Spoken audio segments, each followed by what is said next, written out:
Good morning माय Deere students, वंस again welcome. आपकी unit taste की exam हो चुकी है। मुझे आशा है कि आप लोगों ने अच्छी तरह से पढ़ाई की होगी। अभी हम लोग अपने सेमेस्टर की पोर्शन की तरफ जा रहे हैं। सेमेस्टर का ऑलरेडी हमारे लेसन्स कुछ हो गए हैं।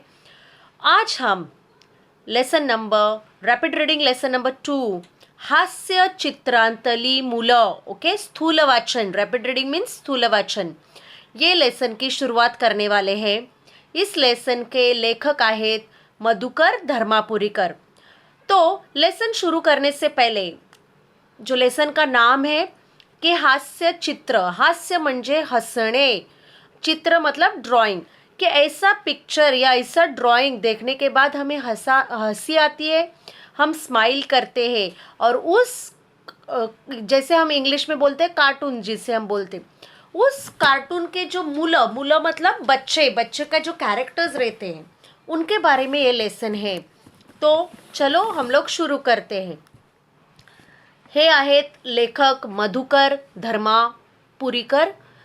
कथा लेखक आहेत, मराठी के बहुत फेमस राइटर है, स्टोरी राइटर है, ललित लेखक आणि व्यंगचित्रांचे संग्राहक। मतलब जो व्यंगचित्र मतलब कार्टून्स जो रहते हैं, हाँ, उनका इनके पास बड़ा संग्रह है, उन्होंने कलेक्शन किया है।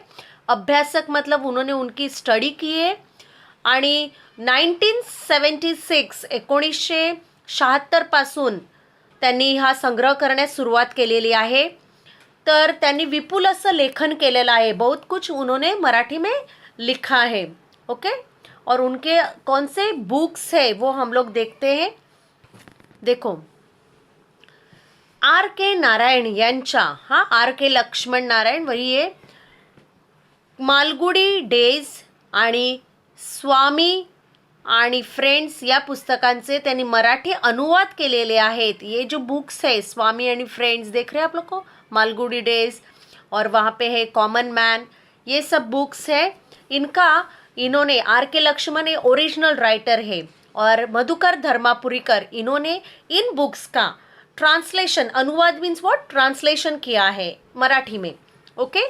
तो ये जो नीचे आपको सब बुक्स दिख रहे हैं, Malgudi days, Swami end friends, common man, in book ये ओरिजिनल राइटर आर के लक्ष्मण है या आर के नारायण, और इनके मधुकर धर्मापुरीकर ने ट्रांसलेशन किया है, ओके।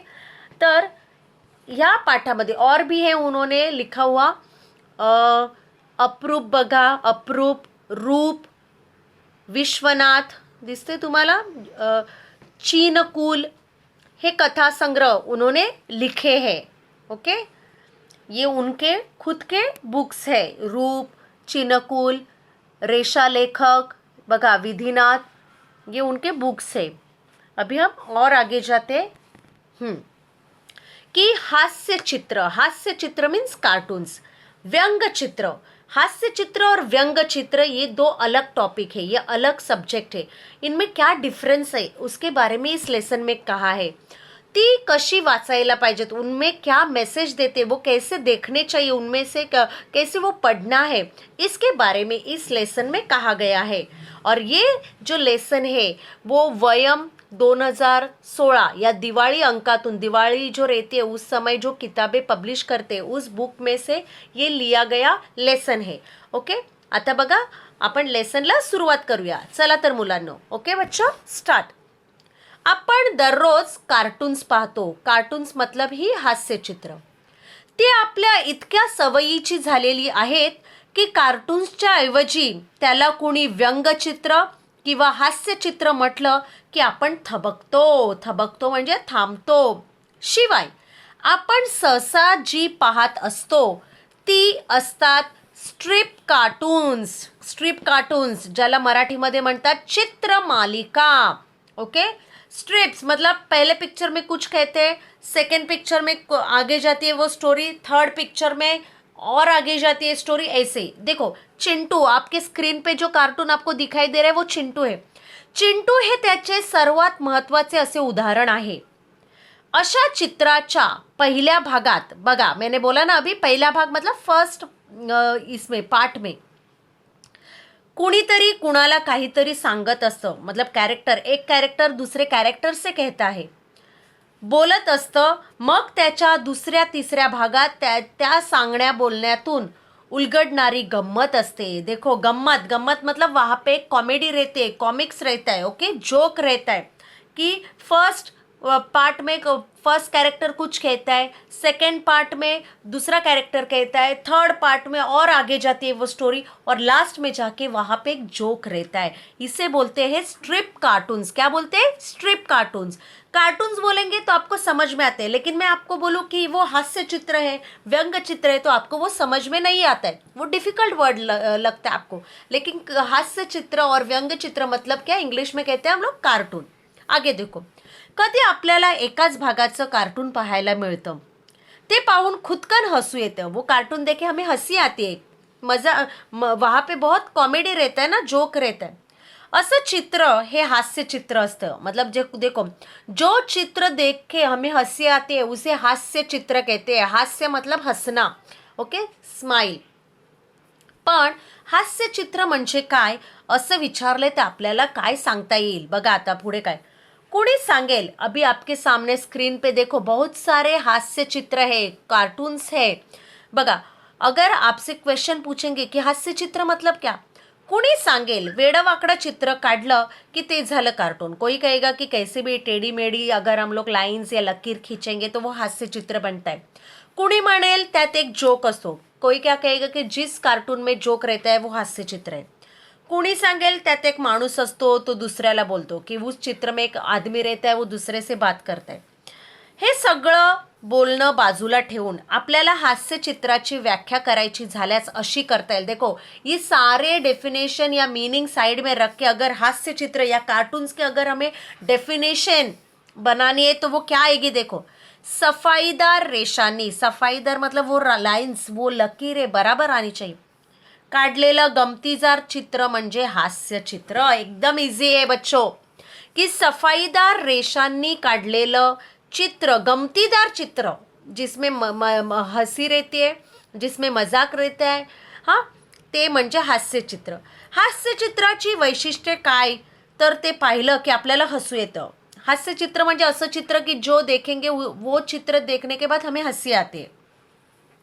हाँ, व्यंग चित्र, अभी देखो, हास्य चित्र मतलब खाली उस पिक्चर में हमें हंसी आती है. अभी व्यंग चित्र मतलब क्या, व्यंग चित्र हा हास्य चित्राचा पुढला टप्पा आहे, आगे जाके. हा, हास्य व्यंगचित्र सुद्धा आपल्याला हसवतं, पण केवळ हसवणं एवढाच त्याचा हेतू नसतो, तर व्यंगचित्र पाहिल्यावर आपल्याला हसूही येतं आणि ते आपल्याला त्याशिवाय काहीतरी सांगू पाहत असतं. देखो बच्चो, सबसे बडा डिफरन्स, हास्यचित्र बघितल्यानंतर आपल्याला हसायला येतं, व्यंगचित्र बघितल्यानंतर सुद्धा हसायला येतं, परंतु व्यंगचित्र आपल्याला काहीतरी संदेश, काहीतरी विचार, काहीतरी भावना आपल्याला सांगत असतो. मतलब हमें मैसेज मिलता है उस व्यंगचित्र से. हाँ, हे आपण लक्षात घेतलं पाहिजे, ये आपको याद में रखना. ये सबसे बड़ा डिफरेंस है व्यंगचित्र और हास्यचित्र में. अभी नेक्स्ट देखो. हाँ, मुलांची हास्यचित्र काढणे ही सर्वात अवघड गोष्ट. कार्टून्स में छोटे बच्चों के पिक्चर निकालना ये सबसे बड़ा डिफिकल्ट जॉब है, ऐसा रायटर कहते. मुलांची म्हणजे केवळ मुलांसाठी नाही, तर हास्यचित्रात जी मुलं असतात ती मुलं काढणे फार अवघड असतं. का? तुम्ही काढून पहा. देखो, आप लोग, आपको एक इंसान का ड्राइंग बनाने के लिए कहेंगे तो आप इजीली बना सकते हैं, लेकिन वही छोटे बच्चे का ड्राइंग बनाने के लिए कहेंगे तो आपको वो डिफिकल्ट लगता है. व्हाई? बिकॉज वो छोटा बच्चा, उसका खाली हाइट कम करने से वो छोटा नहीं दिखता, उसके सब बॉडी पार्ट्स आपको छोटे दिखाने पड़ते. बहुत डिफिकल्ट है, इसलिए छोटे बच्चों के ड्राइंग्स निकालना. तुम्ही काढून पहा. देखो, राइटर क्या कहते हैं, आप निकाल के देखो छोटे बच्चों के ड्राइंग्स, तो आपको पता चलेगा कि छोटे बच्चों के ड्राइंग्स निकालना कितना मुश्किल काम है. तेव्हा लक्षात येईल, कारण लहान मुलांचं चित्र आकाराने लहान काढलं. देखो, खाली उसका साइज या शेप, साइज अगर छोटे निकालेंगे तो वो नहीं दिखता छोटा लड़का, तर ते थोडंच लहान मुलांचं वाटणार. एखादा उंच माणूस काढला तर तो त्या उंच माणसाचा मुलगा वाटणार का? छे. मग दाढी मिशा नसल्या का होईल का ते चित्रातलं पोरग? नाही बुवा. मतलब अगर खाली उसको दाढी या मूछ नहीं लगाएंगे तो वो छोटा बच्चा लगेगा की नाही, वो बडा एक इंसान भी लग सकता है. हां, आता बघा पुढे काय सांगितलेलं आहे. तसंच होणार नाही. त्याला शर्ट चड्डी घातली की होईल का तो पोरगा. चित्र काढायचा प्रयत्न केला की आपल्या या अडचणी लक्षात येतात. ये सारी समस्याएं, प्रॉब्लम्स आपको फेस करनी पड़ेंगे जब आप छोटे बच्चों के ड्राइंग निकालते हैं. हां, मोठ्या माणसांकडे आणि मुलांकडे आपण बारकाईने पाहिलेलं नाही ही आपल्या स्पष्टपणे लक्षात येईल. आणि इथेच व्यंगचित्रकाराचं कौशल्य लक्षात येतं. मुलांसाठी विनोद करणं एक वेळ सोपं, मतलब छोटे बच्चों के लिए जोक बनाना या जोक सुनाना ये इजी है, पण व्यंगचित्रातलं मुलासारखं दिसणं सर्वात, लेकिन कार्टून्स में छोटे बच्चों का ड्राइंग निकालना ये सबसे डिफिकल्ट है. अपन इथे वेगवेगळ्या इस लेसन में राइटर ने बच्चों देखो अलग अलग फेमस जो कार्टूनिस्ट है उनके ड्राइंग्स दिए हैं, व्यंगचित्र या कार्टून्स दिए, और वहाँ पे उन्होंने उसका एक्सप्लेनेशन दिया है. तो सबसे पहले अभी हम शुरू करते हैं. अभी जो इतना देखा उसमें कार्टून्स मतलब क्या, व्यंगचित्र और हास्य चित्र में क्या डिफरन्स है उसके बारे में कहा है. अभी देखो, आपण इथे वेगवेगळ्या व्यंगचित्रकारांनी आपापल्या व्यंगचित्रात, हास्यचित्रात लहान मुलं कशी काढली आहेत आणि त्यांच्या बोलण्यातून, वागण्यातून त्यांचं लहानपण कसं उमटलं आहे ते पाहूया. हास्यचित्र म्हटलं की आधी आठवण येते. देखो हास्यचित्र, अगर हम लोग कार्टून्स के बारे में अगर हम सोचते हैं तो सबसे पहले हमें याद आता है ती शी द फडणीस या ज्येष्ठ व्यंगचित्रकारांच्या चित्रांची. देखो शी द फडणीस ये मराठी के फेमस कार्टूनिस्ट है, और मराठी के जो मराठी मीडियम के बुक्स रहते उनके स्टैंडर्ड 4th और 5th के मैथ्स के बुक, हाँ, या उनके बुक्स में जो चित्र है वो शीद फडणीस इन कार्टूनिस्ट के है. तो उनके देखो ये आपको पिक्चर्स अभी दिख रहा है कि वो लड़की है और वो ते झाड़ रोपटा मतलब वो प्लांट है और प्लांट को पानी दे रही है, लेकिन वो पानी कैसे दे रही है, अपनी दूध की बॉटल में डाल के दे रही हूँ. मतलब जिस तरह से एक छोटे बच्चे की केअर हम लोग लेते हैं, हां, लहान मुलांची आपण काळजी घेतो त्याप्रमाणे ती मुलगी त्या रोपट्याची काळजी घेत आहे. हां, ती फ्रॉक घातलेली ही मुलगी बघा. आणि राइटर ने जो ड्राइंग निकाला है छोटे बच्चों का, इसलिए जाड़ रेशा मतलब उनकी लाइंस आपको दिख रहे कितने ठीक है, थिन नहीं है, ठीक, मोटे लाइंस से उन्होंने छोटे बच्चों का ड्राइंग निकाला है. हां, ते किती काळजीने ते दुधाच्या बाटलीने त्या रोपट्याला पाणी देत आहे. म्हणजे हे झालं शीद फडणीस यांचे व्यंगचित्र किंवा चित्र. तर मुलांनो, आज आपण इथेच थांबणार आहोत.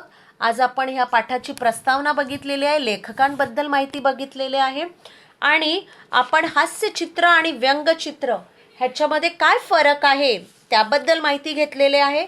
तुम्ही पान क्रमांक 31 हे व्यवस्थित चांगल्या प्रकारे 2-3 वेळा वाचायचं आहे. ओके, आणि जे असाइनमेंट येणार आहे ते असाइनमेंटसुद्धा पूर्ण करायचं आहे. Okay, thank you, take care.